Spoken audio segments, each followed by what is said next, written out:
Hi, welcome back to Ranju's cafe. ഇന്ന് ഞാനൊരു biryani recipe ആയിട്ടാണ് വന്നിട്ടുള്ളത്.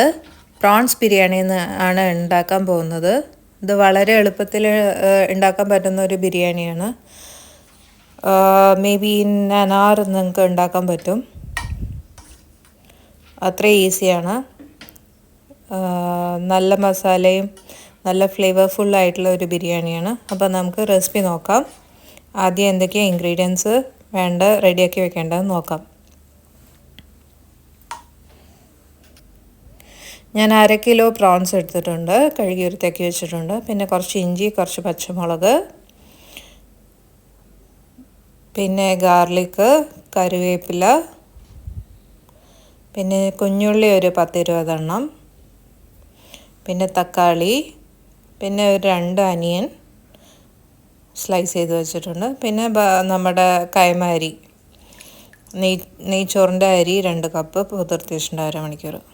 ആദ്യം നമ്മൾ മാരിനേറ്റ് ചെയ്യണം. അതിന് കുറച്ച് മഞ്ഞൾപ്പൊടി, കുറച്ച് ഉപ്പ് ഇട്ടിട്ട് നന്നായിട്ട് മാരിനേറ്റ് ചെയ്യുക.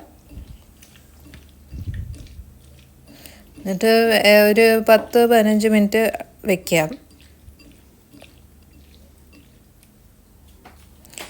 അത് കഴിഞ്ഞിട്ട് നമ്മൾ ആദ്യം സ്റ്റോക്ക് റെഡിയാക്കും പ്രോൺസിൻ്റെ.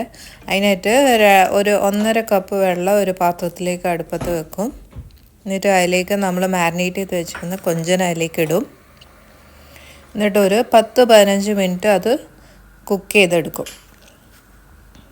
ഈ സമയം നമ്മൾ കുഞ്ഞുള്ളി ഒന്ന് പൾസ് മോഡിൽ ചതച്ചെടുക്കും. പിന്നെ ഗാർലിക്ക്, പിന്നെ ജിഞ്ചർ, ഗ്രീൻ ചില്ലീൻ്റെ ഒരു പേസ്റ്റ് ആക്കിയെടുക്കും. അപ്പോഴത്തേക്ക് നമ്മുടെ കൊഞ്ച് കുക്കായി വന്നിട്ടുണ്ടാവും. ഇനി നമ്മൾ കൊഞ്ചൻ ഇതിൽ നിന്ന് സ്ട്രെയിൻ ചെയ്തിട്ട് വെക്കും. എന്നിട്ട് നമ്മൾ സ്റ്റോക്ക് മാറ്റി വയ്ക്കും. അത് റൈസ് കുക്ക് ചെയ്യാൻ വേണ്ടിയിട്ടാണ് നമ്മൾ യൂസ് ചെയ്യുക. മസാലയ്ക്കും കുറച്ച് യൂസ് ചെയ്യും.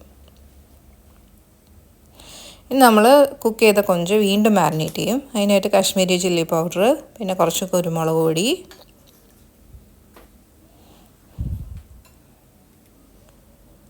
പിന്നെ മല്ലിപ്പൊടി, ഇതൊക്കെ ഇട്ടിട്ട് നന്നായിട്ട് തിരുമ്മി യോജിപ്പിച്ച് ഒരു 30 മിനിറ്റ് മാറ്റി വയ്ക്കുക. ആദ്യം നമ്മൾ ഗീ റൈസ് ഉണ്ടാക്കും. അതിനായിട്ട് 2 ടേബിൾ സ്പൂൺ ഗീ, പിന്നെ 1 ടേബിൾ സ്പൂൺ എണ്ണ ഒഴിക്കും. പിന്നെ ഒരു ബേ ലീഫ്, പിന്നെ കാർഡമം, പിന്നെ ക്ലോവ്സ്, പിന്നെ ഒരു സിനമൺ സ്റ്റിക്ക്. അതൊന്ന് ചൂടായി വരുമ്പം നമ്മൾ ഒരു അനിയൻ സ്ലൈസ് ചെയ്ത് നല്ല നേർങ്ങനെ സ്ലൈസ് ചെയ്തത് ഇടും. അത് ഒരു ലൈറ്റ് ബ്രൗൺ ആവുന്ന വരെ നമ്മൾ സോട്ട് ചെയ്യും. ബ്രൗൺ ആയി കഴിഞ്ഞിട്ടുണ്ട്. അതിലേക്ക് നമ്മൾ കുതിർത്തി വെച്ചേക്കുന്ന കൈമ അരി ഇടും. അരി ഡ്രൈ ആവുന്നവരെ നമ്മൾ അത് സോട്ട് ചെയ്തെടുക്കും. അരി ഡ്രൈ ആയി. ഇനി നമ്മൾ ഇവിടെ 2 കപ്പ് അരി എടുത്തേക്കുന്നത്, 3 കപ്പ് വെള്ളം വേണ്ടത്. അപ്പോൾ 1 കപ്പ് സ്റ്റോക്ക് വാട്ടറും 2 കപ്പ് സാധാരണ വെള്ളവും ഒഴിക്കും.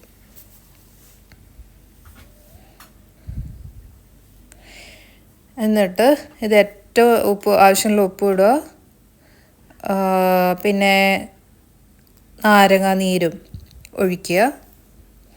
എന്നിട്ട് ഏറ്റവും ലോ ഫ്ലെയിമിൽ അടച്ചു വെച്ച് വേറെ അടുപ്പത്ത് വയ്ക്കുക. ചോറ് വേവുന്നവരെ അത് വേവിക്കുക ഒരു 10-20 മിനിറ്റ്. ഇനി നമ്മൾ മസാല ഉണ്ടാക്കാൻ പോകുന്നത്. അതിനായിട്ട് ഒരു പാത്രം എടുക്കുക. 1 ടേബിൾ സ്പൂൺ കോക്കനട്ട് ഓയിൽ എടുക്കുക. എന്നിട്ട് അത് ചൂടാകുമ്പോൾ നമ്മൾ മാരിനേറ്റ് ചെയ്ത കൊഞ്ചനയിലിടും. എന്നിട്ട് അത് ഒന്ന് ഫ്രൈ ചെയ്തിട്ടെടുക്കും.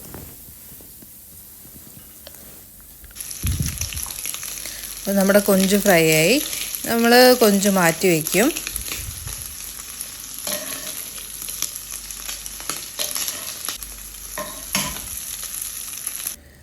അത് കഴിഞ്ഞിട്ട് വീണ്ടും 1 ടേബിൾ സ്പൂൺ എണ്ണ ഒഴിക്കും.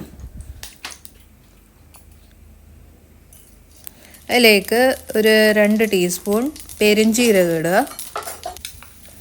പിന്നെ നമ്മുടെ ginger garlic green chilli paste ഇടുക.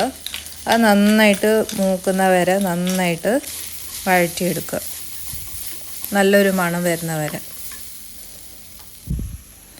അത് റെഡി ആയിട്ടുണ്ട്. അത് കഴിഞ്ഞ് നമ്മൾ ചതച്ച് വെച്ചേക്കുന്ന ചെറിയുള്ളി അതിലേക്ക് ഇടുക.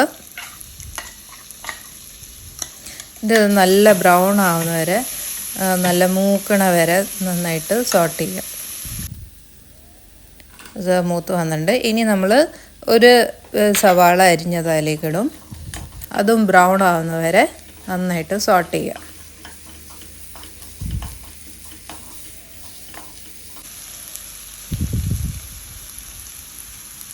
കുറച്ച് ഉപ്പിടും. നിങ്ങൾ ഉപ്പ് ശ്രദ്ധിച്ചിടണം. കാരണം നമ്മൾ സ്റ്റോക്ക് വാട്ടറിലും പിന്നെ നെയ്ച്ചോറിലും എല്ലാം ഉപ്പുണ്ട്. അപ്പം ഉപ്പ് അതിനനുസരിച്ച് നിങ്ങളുടെ പാകത്തിന് വേണ്ടിയിട്ട് ചേർക്കാം. അപ്പോൾ നമ്മുടെ ഉള്ളി ബ്രൗൺ ആയിട്ട് വന്നിട്ടുണ്ട്. ഇനി നമ്മൾ തക്കാളി ചേർക്കും.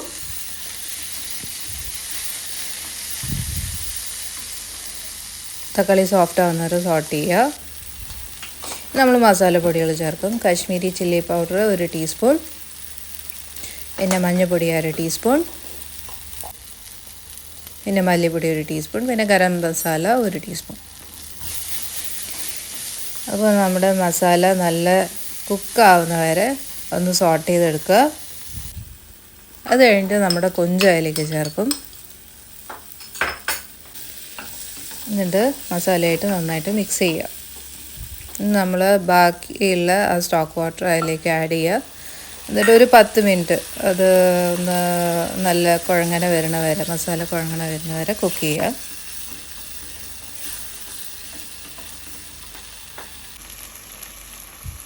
അത് കഴിഞ്ഞിട്ട് കറിവേപ്പില ഇടുക. ഇത് വീണ്ടും ഒരു 10 മിനിറ്റ് കുക്ക് ചെയ്യുക.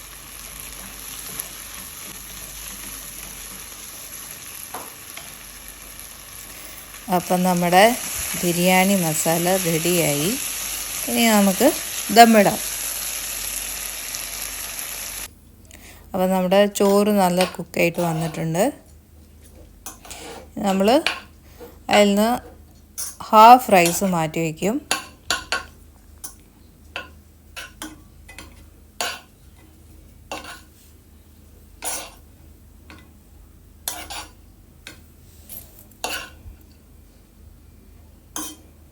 എന്നിട്ട് ബാക്കിയുള്ള റൈസ് അത് അടിയിൽ നേരിയതാക്കിയിട്ട് വയ്ക്കും, ലെവലാക്കിയിട്ട് വയ്ക്കും. എന്നിട്ട് 1 ടേബിൾ സ്പൂൺ ഗീ, അല്ലെ ഒരു 1.5 ടേബിൾ സ്പൂൺ ഗീ അതിലേക്ക് ഒഴിക്കുക. എന്നിട്ട് നമ്മൾ ബിരിയാണി മസാല നല്ല ലെയറാക്കിയിട്ട് വയ്ക്കുക.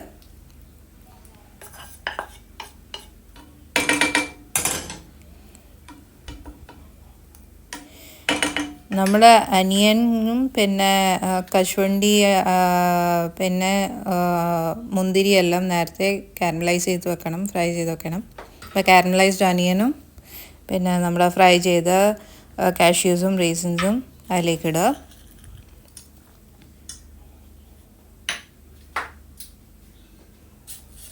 എന്നിട്ട് ബാക്കിയുള്ള റൈസ് അതിൻ്റെ മുകളിലേക്ക് ഇടുക.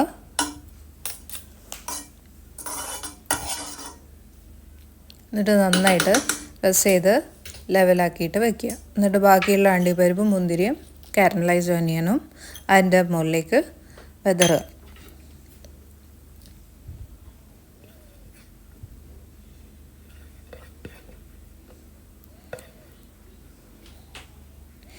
എന്നിട്ട്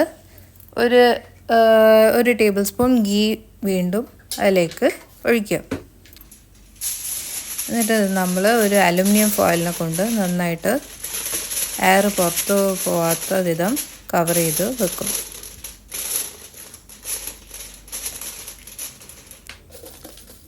എന്നിട്ടൊരു ലിഡിനെ കൊണ്ട് അത് മൂടി വയ്ക്കും.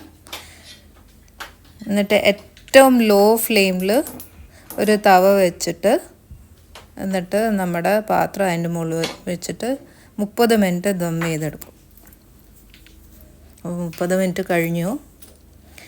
അപ്പം നമ്മുടെ പ്രോൺസ് ബിരിയാണി റെഡിയായി. നമുക്ക് സൈഡിൽ നിന്ന് ഇളക്കിയെടുക്കാം.